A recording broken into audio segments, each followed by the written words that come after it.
واہ واہ. وہ کون لوگ ہیں؟ اب میں نام لیتا ہوں آپ کے سامنے کہ کام ان کے انبیاء والے. نام لیتا ہوں میں آپ کے سامنے. ابو طالب نہ نبی ہیں، نہ رسول ہیں، نہ امام ہیں، اور کام وہ کر رہے ہیں جو انبیاء کر گئے. کیا بات ہے، سبحان اللہ. اب میں دوسرا نام لیتا ہوں آپ کے سامنے. حضرت عباس نہ نبی ہیں، نہ رسول ہیں، نہ امام ہیں، کام وہ کر رہے ہیں جو انبیاء والا. اور خواتین میں حضرت زینب نہ نبی ہیں، نہ رسول ہیں، نہ امام ہیں، اب اس میں تھوڑا سا اضافہ کر لیجیے آپ. انبیاء یہ کہتے ہیں کام پورا کر کے کہ ہمارا اجر اللہ پر ہے. قرآن آپ غور سے پڑھیے گا تو آپ دیکھیے گا ہر نبی، حضرت نوح، حضرت ابراہیم، سب یہ کہتے ہیں کہ بھائی ہم نے کام کر دیا جو ہمارے ذمے تھا، اب اس کا اجر ہمارا اللہ پر ہے. یہ کون سے لوگ ہیں جو کام پورا کر دیتے ہیں اور یہ بھی پلٹ کے نہیں کہتے کہ اجر کیا دے گا؟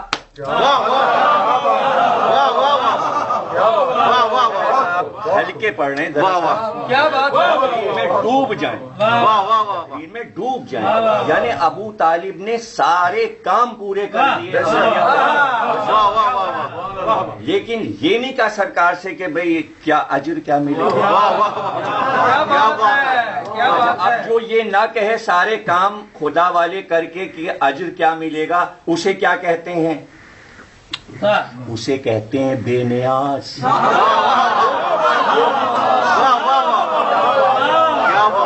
اب آپ میں سے کوئی کہے بھائی یہ کہاں سے پڑھ دیا؟ اپنے دل سے جوڑ کے پڑھ دیا. قرآن میں کہیں ہے سورہ دہر پڑھ لیجیے. ہم نے تم سے کہا ہی نہیں تھا کہ یہ کام کرو، لیکن تم نے کیا تو ہم تمہارے شکر گزار. دنیا اللہ کا شکر ادا کر رہی ہے، اللہ ان کا شکریہ.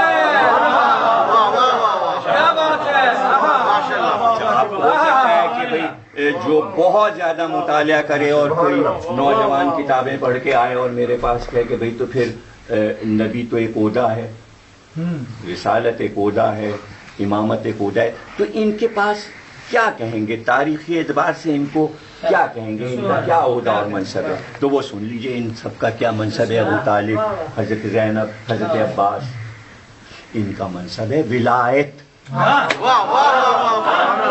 بھائی جس پہ جھگڑا ہو رہا ہے لوگوں کو سمجھ میں نہیں آ رہا کہ ولایت کیا ہے. تو بھائی وہ ولایت عالم تک پہنچ سکتی ہے، عباس اور زینب. تو ولایت کے کیا معنی؟ ولایت کے معنی اختیار. ابو طالب کے پاس اختیار حکومت ہے. ان کا کارنامہ یہ ہے کہ اس کا اظہار نہیں کیا. حضرت زینب کے پاس بعد شہادت حسین کائنات کا اختیار تھا، استعمال نہیں کیا، جس کا نام ہے ولایت. اب آپ کہیں گے کیا ضرورت ہے اس کی بھائی؟ تو دیکھیں ولایت تو ان کے گھر کی ہے. لفظ ولایت نکلا کہاں سے؟ یہ لفظ تو آسمان سے مولا علی کے لیے اترا، تقسیم ہو گیا. یہ تو پچھلے جو انبیاء ہیں ان کے یہاں بھی نہیں ہے، کسی کے یہاں. یہ صرف علی کے لیے لفظ اترا اور وہاں سے ہٹانا ظلم ہے.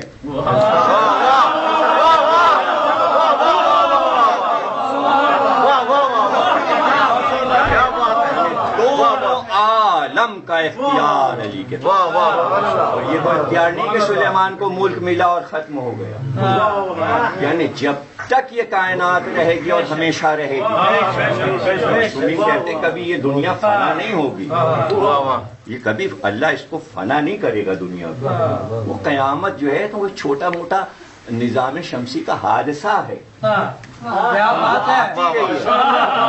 قیامتیں آتی رہی ہیں، قیامتیں گزرتی رہتی، قیامتیں انہی پہ گزرتی رہتی ہیں جو محبت آل محمد نہیں رکھتے.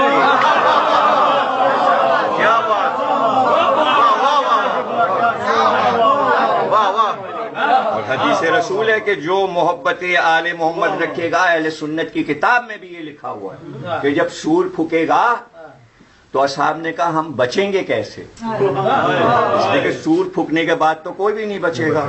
اور قرآن آیات کہتی کہ غنودگی کا عالم ہوگا اور بھائی بھائی کو نہیں پہچانے گا اور مائیں اپنے چھوٹے بچوں کو چھوڑ دیں گی, جانور ایک دوسرے سے بھاگیں گے. جس وقت سور پھونکے گا اور زمین ہلے گی اور پہاڑ دھنکے جائیں گے اور آسمان گرے گا اور آسمان پہ سورج اور چاند ٹکرائیں گے.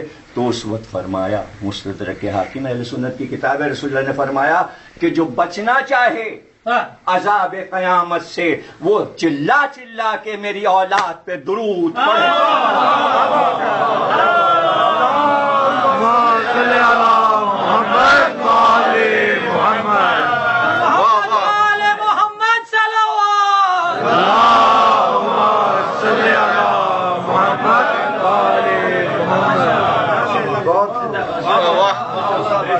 تو یہ کائنات کو کبھی بھی فنا نہیں ہوگی اور کائنات کو رہنا ہے اور اختیار علی کے پاس رہے گا.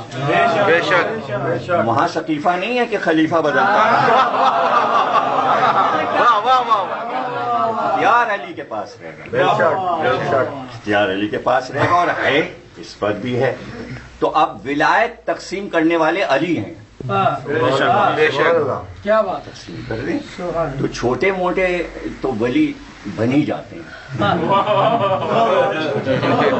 تو بن ہی جاتے ہیں, لیکن بڑی ولایت کیا ہے, ولی ہونا کیا ہے. تو کیا ضرورت ہے کہ ابو طالب کو ولی بنایا جائے, حضرت زینب کو ولایت ملے, کیا بات, حضرت عباس کو ولایت ملے, وہ بھی سمجھ لیجیے. وہ فلسفہ یہ ہے کہ اللہ کے نمائندے کا شیطان کی اکثریت سے مقابلہ ہوتا ہے. اچھا, شیطان کے پاس ہے اکثریت اور اللہ کا نمائندہ جو ہوتا ہے اکثریت شیطان کے پاس ہے. اچھا, اب شیطان تیار کر لیتا ہے اپنے تمام لشکر کو کہ کسی طرح اللہ کے نمائندے کو قتل کرا دے. اب یہاں اللہ کی حکمت کام آتی ہے.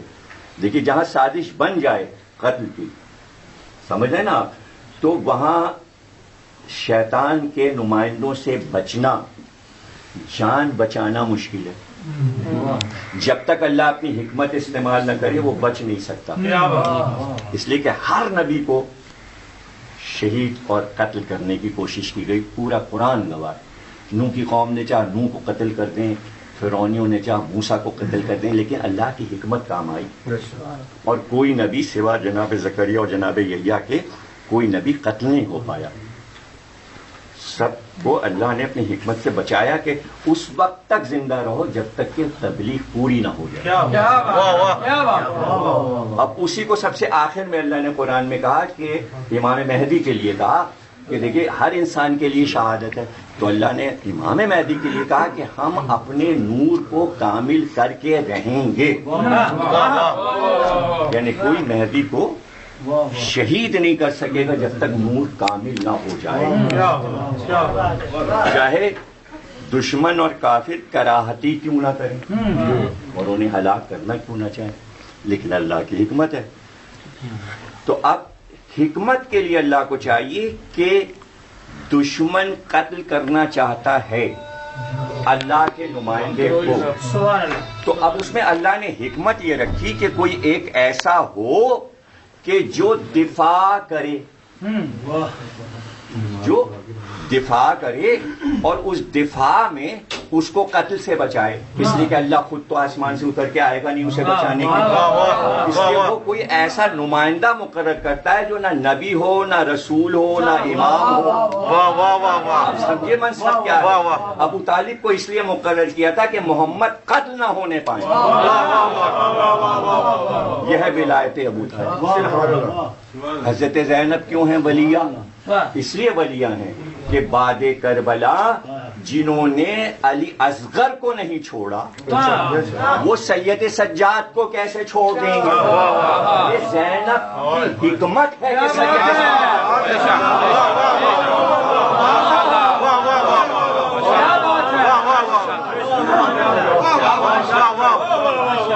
جزاک اللہ. اچھا اب دیکھیں حکمت الہی میں پھر میں کہہ رہا ہوں کہ تنقید کام نہیں آتی، معرفت کام آتی، بجائے اس کے کہ یعقوب آدمی دوڑائیں جگہ جگہ کہ بچے کو ڈھونڈ کے لے آؤ۔ تو حکمت کا تقاضا، آج بھی بچہ کھو جاتا ہے تو لوگ رپورٹ لکھاتے ہیں، لوگوں سے کہتے ہیں ادھر دیکھیے گا، فون کرتے ہیں وہاں دیکھیے گا، وہاں دیکھیے گا، جگہ جہاں امکان ہو بچہ ملے وہاں ڈھونڈا جاتا ہے۔ یعقوب نے ایسا کوئی کام ہی نہیں کیا، بچہ جب کھو گیا تو ڈھونڈنا چاہیے تھا، بجائے اس کے رونا شروع کر دیا۔ پتہ چلا یوسف کے کھونے میں اور یعقوب کے رونے میں حکمت ہے۔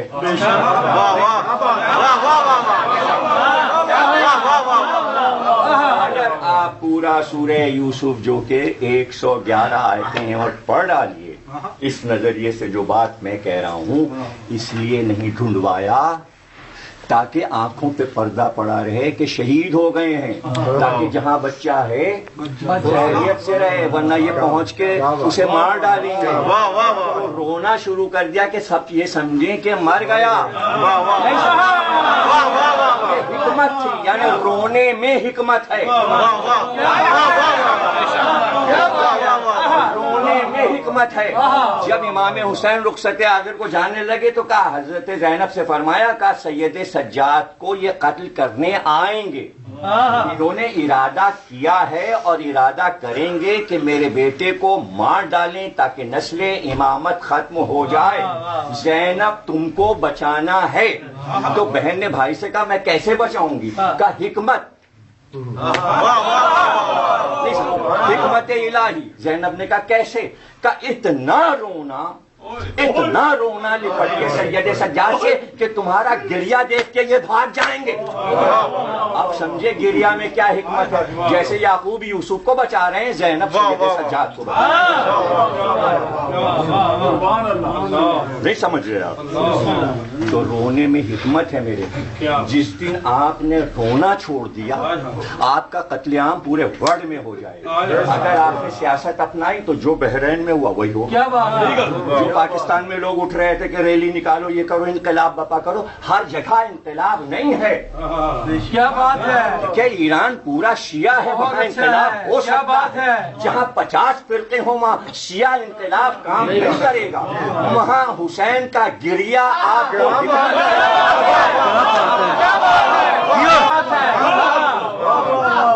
کہ آپ یہاں بیٹھے ہیں، یورپ میں بیٹھے ہوئے ہے نا، مسلمان پہ کیا بلیم ہے؟ دہشت گردی۔ آپ کے پاس بندہ آیا دیکھنے، یہ کیا کرتے ہیں؟ کہیں یہ تو نہیں دہشت گردی کر رہے ہیں؟ آنے والا ہے، اس نے دیکھا تو بیٹھے رو رہے ہیں، واپس چل رہی تو روتے ہیں۔ تو اس لیے چھوڑ دے گا دشمن کہ بھائی یہ تو خود ہی رو رہے ہیں، مظلوم ہیں۔ تو مظلومیت اللہ کی ڈھال ہے۔ جس دن آپ سینہ تانیں گے، آپ کو حق کیا ہے سینہ تاننے کا؟ اس لیے کہ جب تک مہدی نہ آ جائے اتنی ہی نہیں ہے دنیا میں راز ہے، یہ بقا ہے۔ تو حضرت زینب نے مجلس اس لیے رکھ دی کہ ایک طرف دشمن جو ہے وہ رسوا ہو جائے، اس کا ظلم ظاہر ہو جائے، اور دوسری طرف میں امامت کو بچا لوں۔ تو جب خیمے میں داخل ہوئے سب، کہا کہ یہ کیسے رہ گیا نوجوان، مار دو اس کو۔ شم نے کہا تلوار نکالی، اس نے کہا سید سجاد کو قتل کر دو۔ تو حضرت زینب گر پڑی سید سجاد، اور حضرت زینب کو دیکھ کر تمام بیویوں نے جو گریہ شروع کیا، اتنا گریہ کیا کہ دشمن گھبرا کے ہٹ گیا۔ اور حضرت زینب سینہ سپر نہیں کہ وہ منزل آئی جہاں 2 مقام پہ سید سجاد کو قتل کا حکم، ایک کوفے کے دربار میں ابن زیاد نے، اور ایک یزید نے شام کے دربار میں۔ تو میں نے اپنی اس کتاب میں اس کی وضاحت کی ہے، اور اس میں اس کے رموز بتائیں کہ حضرت زینب نے کہا کہ جب تک میرا سر نہ کٹے تو اس کو قتل نہیں کر سکتا، اس لیے کہ جلاد کی تلوار کے نیچے میں اپنی گردن رکھوں۔